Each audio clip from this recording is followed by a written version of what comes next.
Quindi non è che trovando dei responsabili di fronte a noi o dietro di noi ci salviamo da questi accadimenti. Non è altro che un modo che viene praticato costantemente anche dalla politica di autoassolvimento, che cerca peraltro di scaricare la responsabilità sugli altri, poi chiunque essi siano, sia in termini di sistema, sia in termini di fisicità, gli altri questo poco importa. L'importante è che ognuno di noi si attivi per cercare di sottrarre se stesso da quel grado di responsabilità che comunque ci coinvolge. Ora, questo evidentemente è un gioco che alla fine porta a che cosa? Alla crisi di sistema, quella che attualmente stiamo vivendo. E la politica, fin tanto che non è stretta all'angolo, questo significa che anche ognuno di noi è stretto all'angolo, non trova quella motivazione ideale che la porta, anzi la obbliga a trovare delle soluzioni che il sistema stesso di per sé in genere riesce ad individuare. Quando il meccanismo critico però è parziale. In questo caso, poiché è a sistema, o è il sistema della politica che trova delle soluzioni con la collaborazione fattiva di tutte quelle componenti e quindi di tutti gli attori del sistema stesso, altrimenti non ce n'è. Questo, in poche parole, mi porta e ci porta a sostenere che è indispensabile l'individuazione di strategie condivise da parte della politica, a prescindere dai colori, a prescindere dalle logiche di appartenenza, perché queste strategie condivise diventino patrimonio dell'istituzione. E nella misura in cui diventano patrimonio dell'istituzione, diventa un patrimonio di tutti che non viene alterato dall'avvicendamento delle persone piuttosto che dei gruppi che volta per volta assumono responsabilità gestionali all'interno delle istituzioni. Ma fin tanto che questa consapevolezza non diventa patrimonio di tutti, il meccanismo è bloccato, perché ciascuno di noi, nella sua individualità, ritiene di essere detentore di soluzioni straordinarie e sicuramente appaganti. Così non è. La realtà testimonia quanto io,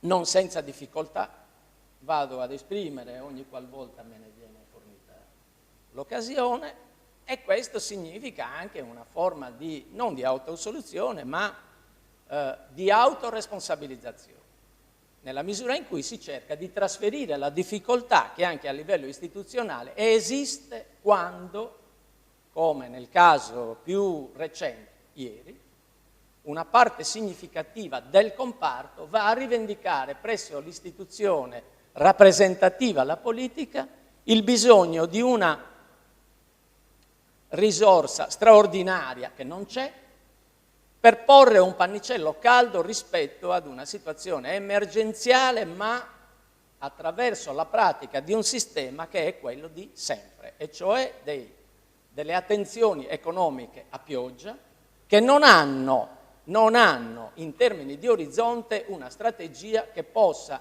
non dico essere risolutiva, perché evidentemente una crisi di sistema che si sta manifestando oggi dopo 30 anni di incapacità di governo di questo sistema stesso, ma quantomeno cerchi di creare un'inversione di tendenza consapevole da parte dell'istituzione massimamente responsabile nei confronti di questo meccanismo.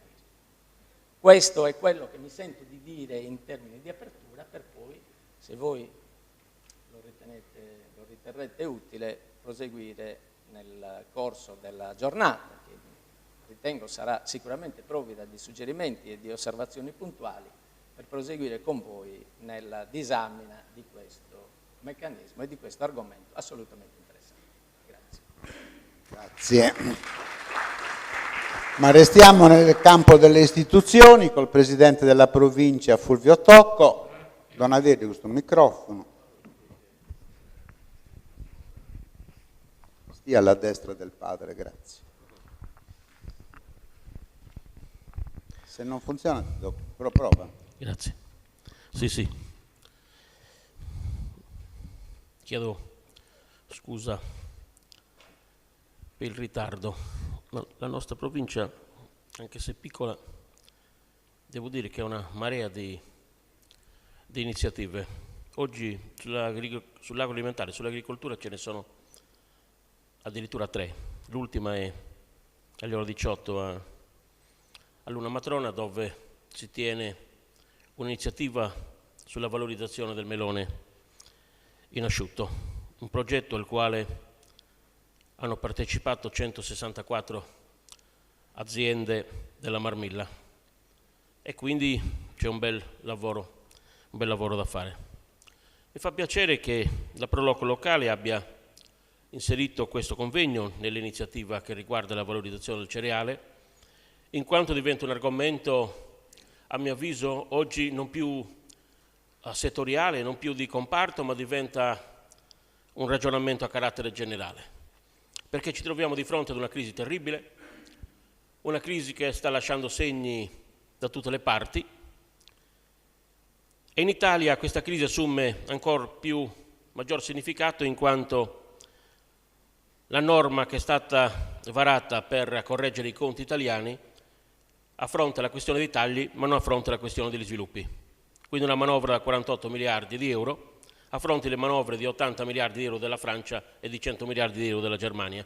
Cioè questo sta a dimostrare che a seconda di come si vede lo sviluppo di un paese si affrontano le questioni anche della correzione dei conti. Noi abbiamo preferito quella dei tagli e non abbiamo affrontato quella dello sviluppo.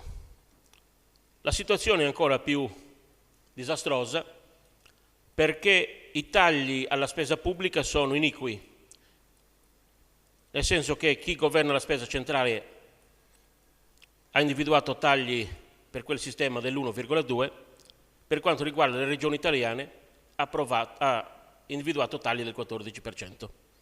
Io credo che questo sia un dato preoccupante, perché quando si parla di regioni si parla di province e poi si parla di comuni. E quando si parla degli enti molto più vicini alla gente, alla fine pagano le imprese e i lavoratori.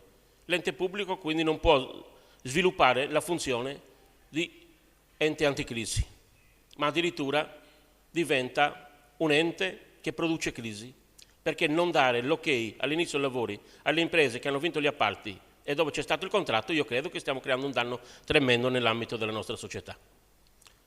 Ma la questione è ancora più preoccupante perché mentre dove la spesa è stata ridotta dell'1,2 continua ad aumentare del 7% e quindi la spesa centrale aumenta del 7%.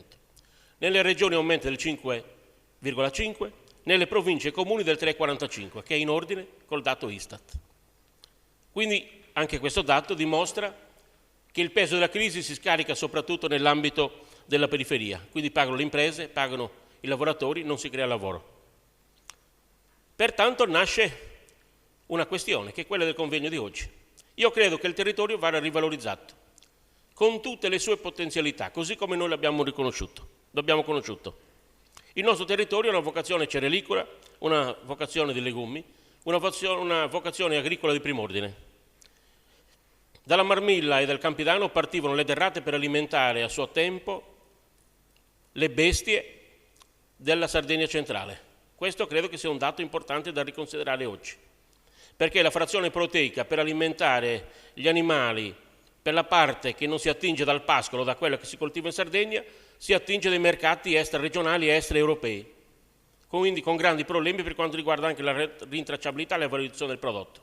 Il che significa che produciamo latte, formaggio e carne con una frazione proteica importata da luoghi che sottrae alla Sardegna la ricchezza. Io credo che quindi ripartire dalla forza che ha la Sardegna, io credo che sia utile. Pertanto credo che la politica regionale deve riconsiderare appieno il modo di individuare la produzione di ricchezza in Sardegna. Siamo di fronte a un sistema che non produce sviluppo. La Sardegna non produce sviluppo da 25 anni. La data è pressappoco quella del periodo in cui la regione sarda approvò i cosiddetti progetti di comparto. Da quella data a oggi noi non abbiamo un segnale diverso per quanto riguarda la prospettiva per i sardi.